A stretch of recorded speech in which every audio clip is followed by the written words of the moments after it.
M4 TV news కి స్వాగతం. నేటి ముఖ్యాంశాలు. M4 టీవీ న్యూస్ ప్రేక్షకులకు నిజాయితీగా, నిర్భయంగా ఎప్పటికప్పుడు తాజా కబుర్లు, భక్తి గీతాలు m4tvnews.com వెబ్సైట్ యాప్లో ప్రచురితం, ప్రత్యేక ప్రసారం చేస్తుంది. వార్తలు, ప్రకటనల కోసం సంప్రదించవలసిన సెల్ ఫోన్ నెంబర్లు 9666665026 9014163335. ఓం శ్రీ గురుభ్యో నమః. అందరికీ నమస్కారం అండి. ఈరోజు మనం తులసీ దళం, మనం ప్రతి ఒక్కళ్ళం కూడా చూస్తూ ఉంటాం తులసీ దళాన్ని. ఆ తులసీ దళంతో ఆ మహావిష్ణువుకి పూజ చేస్తే కలిగేటువంటి ఫలితాన్ని గురించి తెలుసుకుందాం. తులసీ దళాన్ని గురించి తెలుసుకుందాం, ఎందుకు అంత ప్రాముఖ్యత వచ్చింది అనేటువంటి దాని గురించి తెలుసుకుందాం. ముందుగా గణేశుడి ప్రార్థన.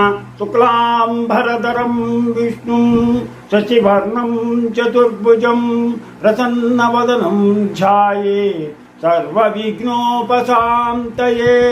గురుబ్రహ్మా గురుర్విష్ణు గురుర్దేవో మహేశ్వరః గురు సాక్షాత్ పరబ్రహ్మ తస్మై శ్రీ గురవే నమః. హరి ఓం.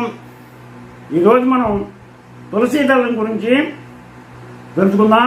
ఈ తులసీదళం ఎంత పవిత్రమైనది, అత్యంత పవిత్రమైనది, శ్రీహరికి చాలా ప్రీతిపాత్రమైనది. ఒక వ్యక్తి రోజు అడవిలోకి వెళ్ళి కూరాకులు కోసుకొచ్చి అమ్ముకుంటూ జీవనం గడుపుతూ ఉండేవాడు. అలా అతను రోజు అడవికి వెళ్లే దారిలో ఒక గుడిసె ముందు ఒక ముసలాయన ఏడుకొండల వెంకటేశ్వర స్వామి విగ్రహం చిన్నది పెట్టుకుని తులసి ఆకులతో అర్చన చేసేవాడు. ఇతను ఈ కూరాకులు కోసుకుని తెచ్చుకోవడానికి వెళ్లేటువంటి దారిలో ఒక ముసలాయన ఒక గుడిసెలో ఒక ఏడుకొండల వెంకటేశ్వర స్వామి యొక్క విగ్రహాన్ని, చిన్న విగ్రహాన్ని పెట్టుకుని దాంతో తులసి ఆకులతోటి, తులసి దళాలతోటి రోజు పూజ చేసుకుంటూ కనపడ్డాట. ప్రతిరోజు వీడు వెళ్ళడం, వాడిని చూడడం, అది చూసి చాలా ముచ్చటపడేవాడు. మనం కూడా ఇలా చేయాలని అనుకున్నాడు, కానీ చేయలేకపోయాడు. అతను అడవిలో కూరాకులు కోస్తుంటే తులసి చెట్టు కనిపించింది. వెంటనే ఆ వ్యక్తి, మనం ఎలాగో పూజ చేయలేం, ఇవి కోసుకు వెళ్ళి ఆ బ్రాహ్మణుడికి ఇద్దాం ఈ తులసి ఆకులని.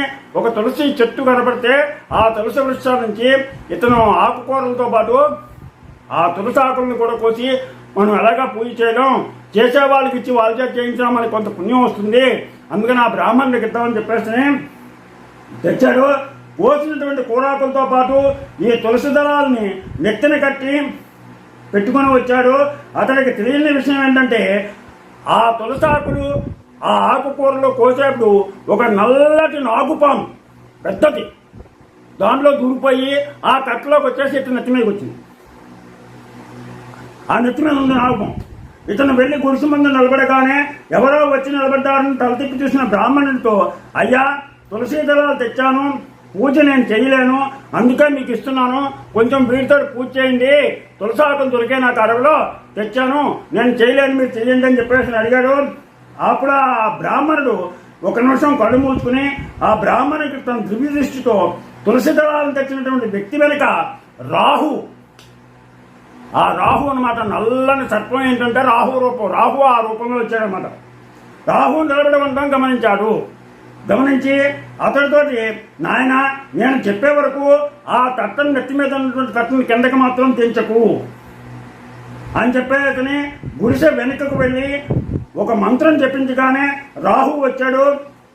ఆ బ్రాహ్మణుడు అలా చెప్పి, నేను చెప్పేదాకా నెత్తి మీద ఉన్నటువంటి ఆకుకూరల యొక్క గంపని కిందకి తెంపకు అని చెప్పి ఆ బ్రాహ్మణుడు గుడిసె వెనక్కి వెళ్ళి ఒక మంత్రాన్ని చదివేపటికి అక్కడ రాహు ప్రత్యక్షమయ్యాడు. ఆ రాహుకి ఈయన నమస్కారం చేసి, ఎందుకు అతను వెనకాల వచ్చావని అడిగాడు. నేను ఈ రోజుని అతడికి హాని చేయాల్సి ఉంది, అదే విధిరాత, కానీ నేను అతని తలపై ఉన్న తులసి దళాలను చూసి ఆగానంత వరకు, అందుకే నా పని చేయలేకపోతున్నాను.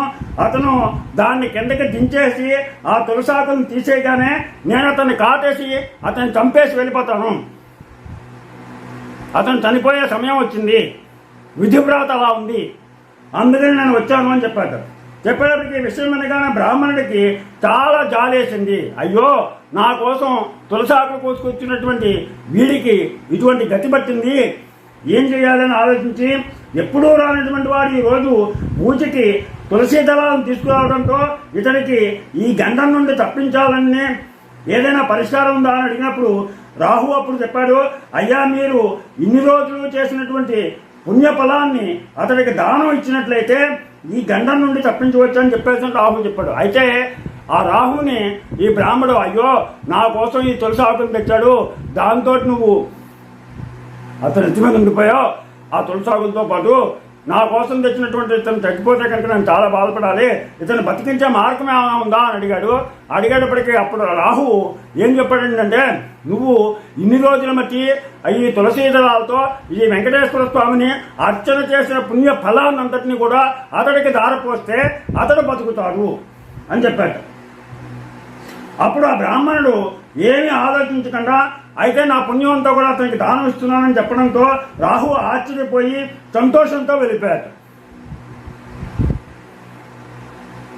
ఆ బ్రాహ్మణుడు ఒకే ఒక తనకి పూజకి తులసీ దళాలు తెచ్చాడు, వీడిని బతికించాలి అనేటువంటి ఒక ధర్మంతో తను అప్పటిదాకా చేసినటువంటి పుణ్యాన్నంతటిని కూడా వాడికి ధారపోయడంతో ఆ రాహువు వెనుకటిగా పాము వెళ్ళిపోయింది. ఒక్క తులసీదళం చేత ఇంత అద్భుతం చూడండి. ఆ తులసీదళం ఆ రోజున వాడు కోసి తెచ్చి ఈ బ్రాహ్మడికి ఇవ్వడం కోసం తెచ్చినందువల్ల చావు నుంచి బయటపడ్డాడు. అంటే ఆ తులసీదళం ఉండటం వల్ల ఆ పాము వాడిని కాటేయలేకపోయింది. అంటే తులసీదళం యొక్క మహత్యం చూడండి, అది తులసీదళం యొక్క మహత్యం. అందుకని ఒక్క తులసీదళం చేత ఎంత అద్భుతమా, ఒక్క దానం ఇవ్వడం వల్ల ఒక ప్రాణం నిలబడమా, సంపాదించుకున్న పుణ్యఫలం ఎంత శక్తి కలదా, దేవతా గ్రహాలని బ్రహ్మరాతను మార్చేంత శక్తి ఉందా అని చెప్పేసి చాలా మందికి అనుమానం వస్తుంది. కానీ బ్రాహ్మణులకు పూర్వం ఆ శక్తి ఉండేది. తమ శక్తిని, తమ తపశక్తిని ఇతరులకు దారిపోసేవారు. బ్రాహ్మణుడు ఆ వ్యక్తి దగ్గరికి వచ్చి, ఇక నుండి రోజు నాకు తులసి దళాలను తెచ్చి ఇవ్వాలని చెప్పాడు. సంతోషించినటువంటి ఆ వ్యక్తి అలాగే అని ఒప్పుకున్నాడు. ఆపదను తప్పించుకోవడానికి ఆస్తులే కూడబెట్టక్కర్లేదు, ఆ దేవదేవుని యొక్క కమల చరణాలపై తులసి దళం పెట్టాలనేటువంటి ఆలోచన మన ప్రాణాలను కాపాడుతుంది. మనం ఎంతో ఆడంబరంతో పువ్వులతోటి పుష్పాలతోటి బోల్ డబ్బు ఖర్చు పెట్టి పూజ చేయక్కర్లా. ఒక్క తులసీదళం తీసుకెళ్లి ఆ శ్రీనివాసుడి పాదాల మీద పెడితే చాలు.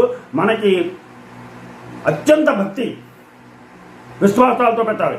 అత్యంత భక్తి విశ్వాసాలతో పెడితే మనకి ఏ పనైనా నెరవేరుతుంది. అందుకనే అన్నారు, పత్రం పుష్పం ఫలం తోయం యో మే భక్త ప్రయచ్చతి తదహం భక్తు ప్రహృత్యస్వామి ప్రయతాత్మనః.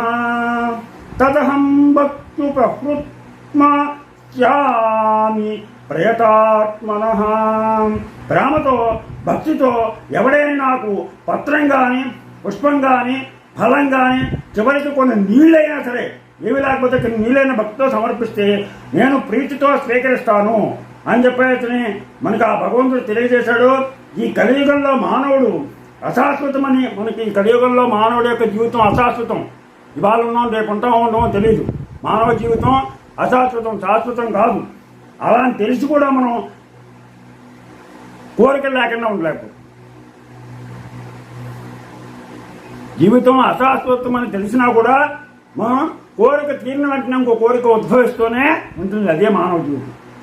ఈ సుఖాల కోసం వెంపర్లాడుతూ జీవితాన్ని మనం అనవసరంగా, వ్యర్థంగా, వృధాగా మనం కాలక్షేపం చేస్తూ గడుపుతున్నాం.